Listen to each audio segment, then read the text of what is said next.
a full frame car, it didn't matter what you did to the tires. You could just cut the tops, right? On these unitized cars, you're going to have to, when you brace them, if you can let the air out of the tires, let the air out of the tires. What that does, right now the A-post is under compression. It's not a big deal, your hydraulic cutters will cut through it. But if there's any fracturing in this strength area, what will happen when you make the cut, the car will come down on the person.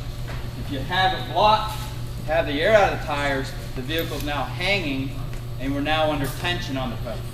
So everything we go to push is going and hanging off the blocks and going the direction we want it to go. Our biggest issue on the cars is when we go to do pushes and lifts now, there's so much reinforced material here that's not here. And that our tools could push this, but we're going to be losing our anchors back here.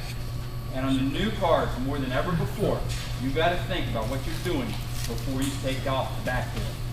If you have to do a dash push, you're going to have something back here. You've got to have a door in place. You can't rip the doors off, leave a piece of a cut D-post, and think you're going to push this stuff off of that. There just isn't enough car left to do that. You will need a long ram to do something of that nature, or you're going to have to come up under here and try to do a straight lift up. Right, so that's something you have to think about before you do it. Tools. Right behind you I have a spreader. There's a cutter on the floor right here. Just bring that forward. I don't know if you want to put this. First thing we have to do is electrical shutdown. We'll get that in a second. Do you go over like rescue guides or anything inside on the how they can find out where the batteries are in the cars? And We talked about batteries, but we're going to battery. We'll just open that. There are a lot of guys out there to tell you where batteries are in cars. The newer vehicles, a lot of the German vehicles, they hide the batteries everywhere. You can waste a lot of time shutting it down. As was mentioned in class, getting the electricity down in the car is the most important thing to make it safe. And so if you want to go ahead and get going on that. All right, so let's go ahead and open up. Well, we can't. Let's go ahead and pop the hood. Now, what I want you to do on the hood here is I want you to spread this fender down. We can't go in here, and we'll get a gap.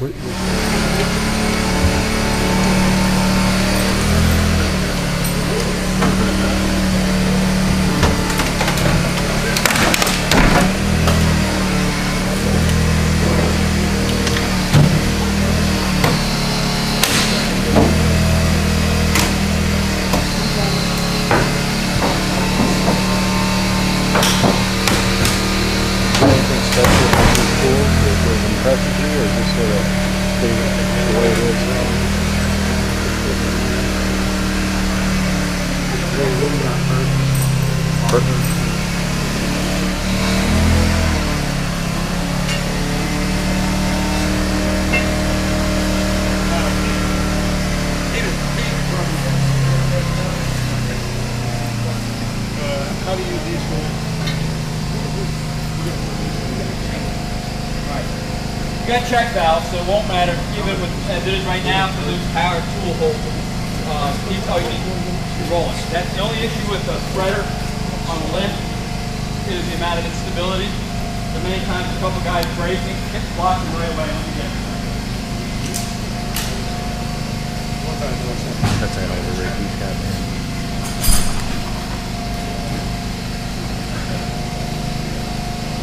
Kelly, stand by. Stand by.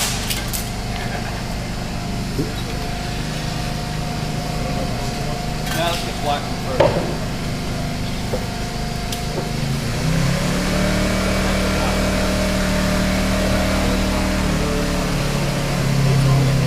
Very slowly. Yeah, I'm going to show you one method of opening up this rear door.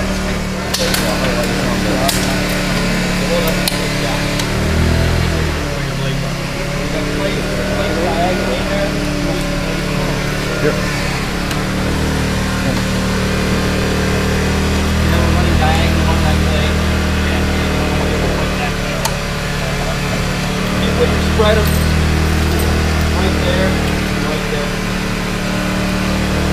Continue to move and something's going to yield. So you got to make sure you're perpendicular on your cut. In this case, we just went ahead and we twist a little bit, got it out with the spreader. Go ahead. Let's go ahead and take the spreader.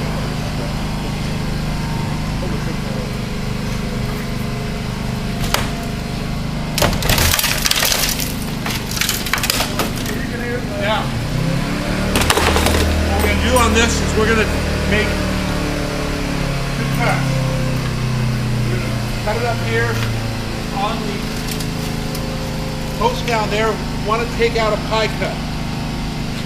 So you come in on the flat side, and then carefully you're going to pull that trim out. And there's a seatbelt. You might want to pop that out of there. Take the first cut and come in like this. Piece out. You make another cut going in. You leave all the hair spread it off. That's it. So we're going to cut it.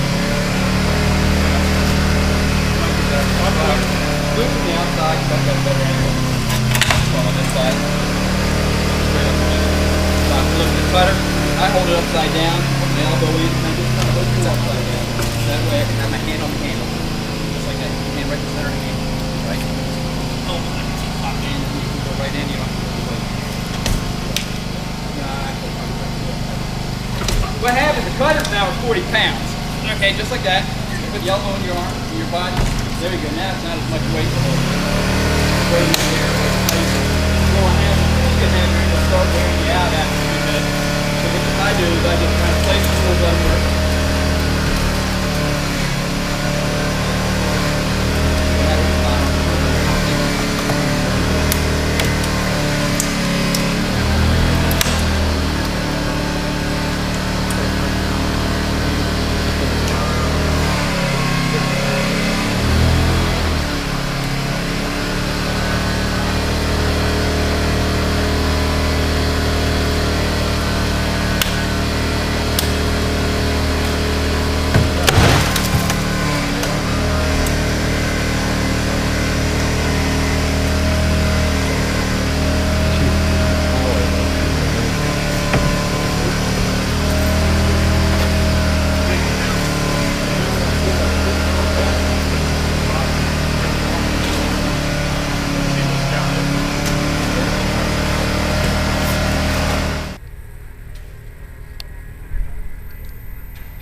We'll be able to take this, put it in here, jack it up, take the weight off of this, or let the air out of the tire. That's it? Take an air tool, remove the tire, and give us more room. So if you had a larger vehicle that was on top of the car and you had a lot of weight on that tire, you could take the load off, you still have the suspension to deal with, get the air out of the tire that deals with the suspension. Then you can go ahead and maybe have room to move the dash.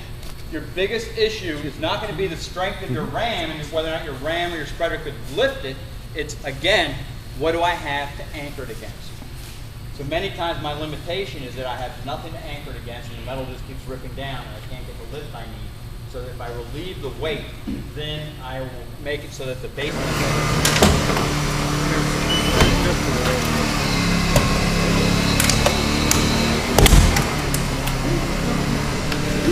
Do they have like rotating? Pull it out. You can stick it to it. I bet it gets pretty good.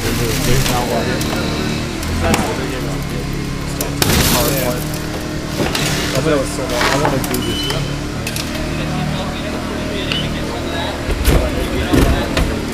Suicide door you're making or what?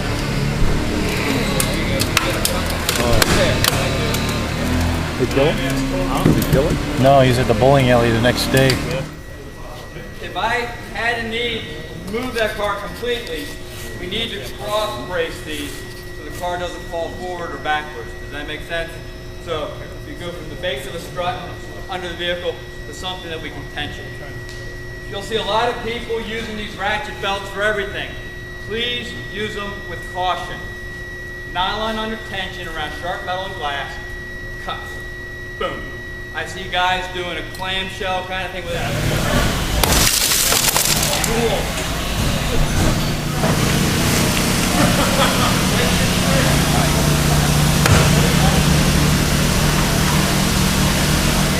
They cut the center of it.